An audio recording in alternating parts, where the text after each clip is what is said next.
आज आपण बनवणार आहोत ओल्या नारळाची चटणी। चला तर मग आता साहित्य बघूया।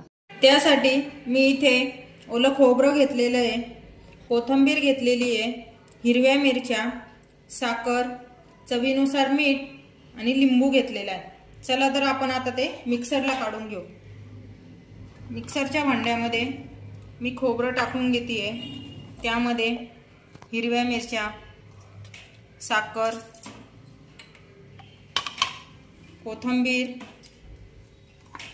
टाकून लिंबू पिळून घेते, चवीनुसार मीठ टाकून घेते, मिक्सरला बारीक असं दळून घेते। पाणी टाकून चांगलं असं दळून झालेलं आहे। आपण एका बाउलमध्ये काढून घेतोय। इथे तेल कडकडीत तापवून घेते, आपल्याला चटणीवर तडका द्यायचा आहे। कडकडीत तेल तापलेलं आहे, त्यामध्ये मोहरी टाकून घेते। मोहरी चांगली तडतडून द्यायची। मोहरी तडतडली की या चटणीवर टाकून घ्यायची,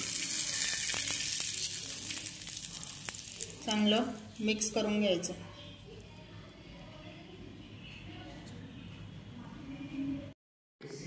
छान अशी खोबऱ्याची चटणी तयार झालेली आहे।